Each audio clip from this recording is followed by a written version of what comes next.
Pujilah Tuhan, hai jiwaku, pujilah namanya.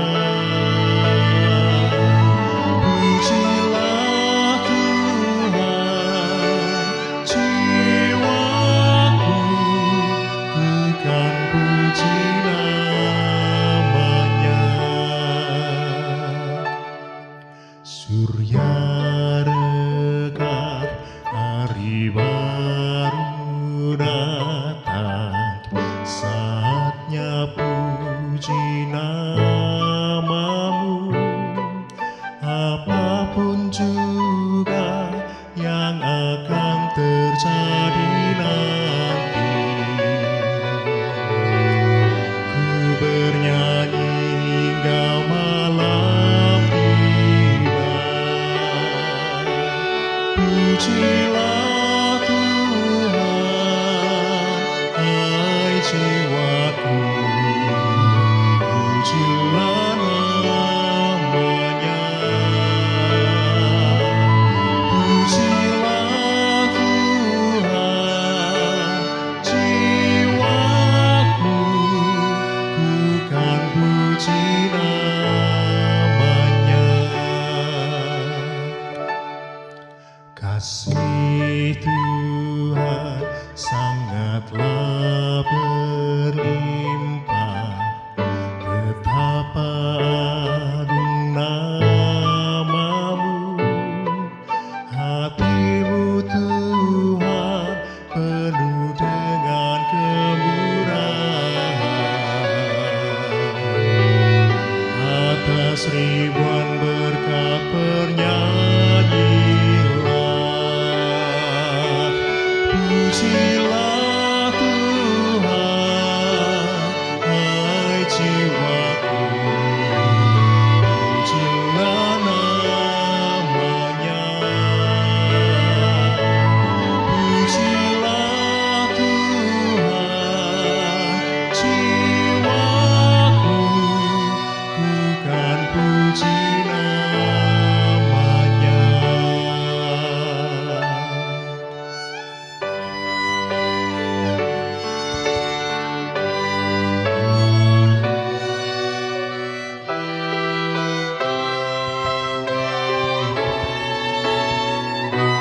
Pujilah Tuhan, hai jiwaku, pujilah namanya.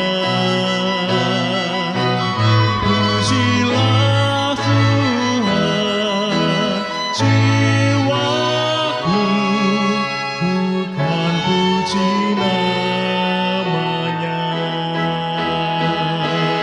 Pujilah Tuhan, hai jiwaku, pujilah namanya. Pujilah Tuhan, jiwaku, bukan puji namanya.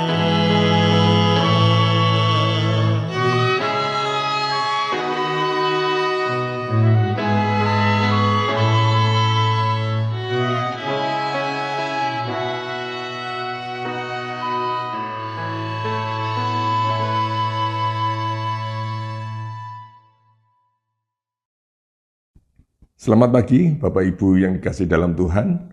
Bagaimana kabarnya hari ini? Saya berharap Bapak Ibu, Saudara sekalian dalam keadaan sehat, diberkati Tuhan. Mari Bapak Ibu, sebelum kita mulai perenungan kita pagi hari ini, mari kita berdoa. Bapa Surgawi, kami sungguh bersyukur kalau pagi hari ini Engkau membangunkan kami dalam keadaan baik dan sehat. Kalau sebentar kami ingin merenungkan sebagian dari firman-Mu, kiranya Engkau membuka hati dan pikiran kami, sehingga kami mampu untuk mengerti, dan pada akhirnya kami mampu untuk menjadi pelaku firman-Mu. Di dalam nama Tuhan Yesus, kami berdoa. Amin. Bapak Ibu, tema renungan kita pagi hari ini ialah contoh pikiran tumpul dalam Perjanjian Baru. Dan firman Tuhan akan dibawakan oleh Pendeta Angga Prasetya. Bacaan akan diambil dari Markus 6 ayat 51 dan 52. Markus 6 ayat 51 dan 52 yang berbunyi demikian. Lalu ia naik ke perahu, mendapatkan mereka, dan angin pun reda. Mereka sangat tercengang, sebab mereka belum juga mengerti tentang roti itu, dan hati mereka tetap degil. Demikian firman Tuhan, syukur kepada Allah. Selamat pagi Bapak Ibu, saudara-saudari pemirsa Hikmat Pagi, masih dengan latar belakang kawasan Pantai Batu Bengkung di Kabupaten Malang bagian selatan. Kita dapat melihat bagaimana Samudra Hindia yang begitu luas, biru, dan indah.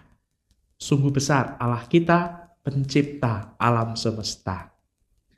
Bapak Ibu, saudara-saudara yang dikasihi Tuhan, salah satu ironi yang menarik di dalam Perjanjian Baru adalah bagaimana murid-murid Yesus yang setiap hari bersamanya seringkali tidak mengerti pengajarannya.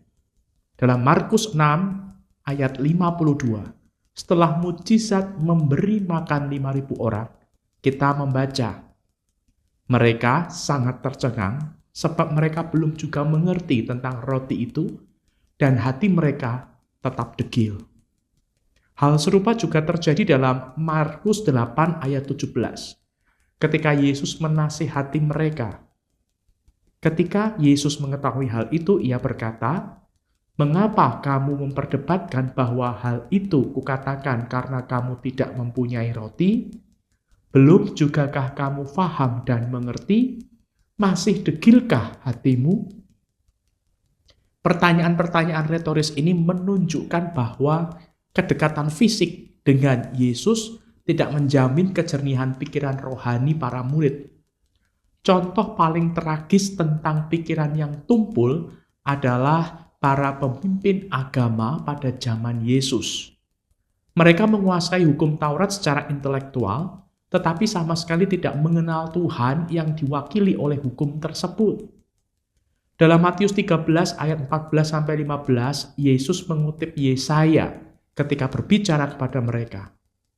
Jadi, terhadap mereka genaplah nubuat Yesaya yang berbunyi, "Kamu akan sungguh-sungguh mendengar tetapi tidak mengerti. Kamu akan sungguh-sungguh melihat tetapi tidak memahami. Sebab hati bangsa ini telah menebal dan telinganya berat mendengar dan matanya melekat tertutup, supaya jangan mereka melihat dengan matanya dan mendengar dengan telinganya dan mengerti dengan hatinya, lalu berbalik sehingga aku menyembuhkan mereka."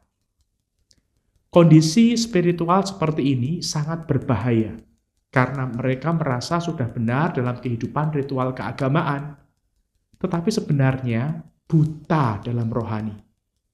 Hari ini kita diingatkan bahwa orang yang mengetahui banyak tentang firman Tuhan juga bisa memiliki pikiran yang tumpul.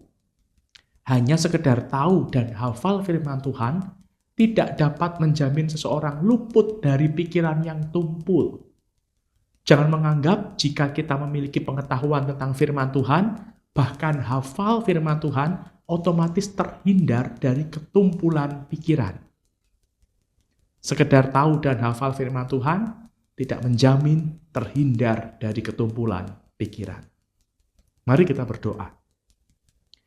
Bapa di surga, kami mengucap syukur pagi ini firman-Mu boleh mengingatkan kami bahwa ketika kami tahu akan firman-Mu, bahkan mungkin hafal akan firman-Mu, belum tentu kami dapat memahami, mengerti, dan mampu melakukannya, mau melakukannya. Terkadang pikiran kami tumpul. Mampukan kami ya Bapa, agar kami boleh memiliki pikiran yang tajam, yang tidak hanya sekedar tahu, tapi juga mengerti firman-Mu dan mau untuk berusaha melakukannya dalam hidup sehari-hari, sehingga kehidupan kami berkenan di hadapan Tuhan, jadi berkat bagi banyak orang. Kami menyerahkan hari ini ke dalam pimpinan tangan Tuhan. Tuhan yang akan berkati kami di dalam setiap usaha kami, pekerjaan kami, studi kami. Dalam nama Tuhan Yesus kami berdoa. Amin. Selamat pagi, selamat beraktivitas. Tuhan Yesus memberkati.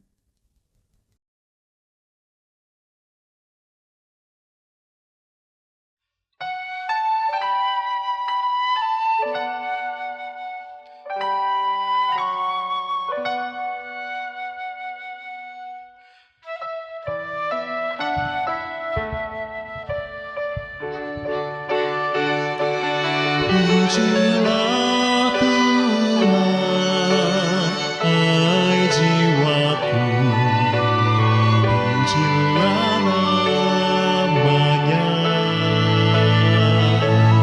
Pujilah Tuhan, jiwaku, bukan puji namanya.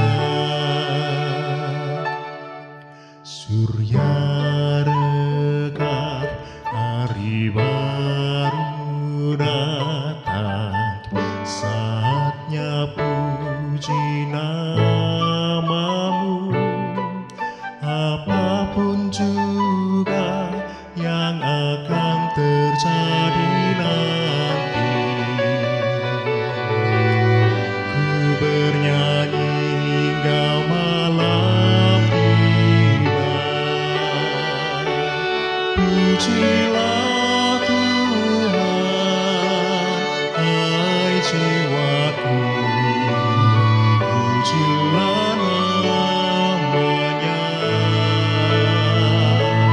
Pujilah Tuhan, jiwaku, bukan puji namanya. Kasih Tuhan sangatlah berlimpah, betapa agung namamu. Hatimu Tuhan penuh dengan kemurahan, atas ribuan berkat pernyataan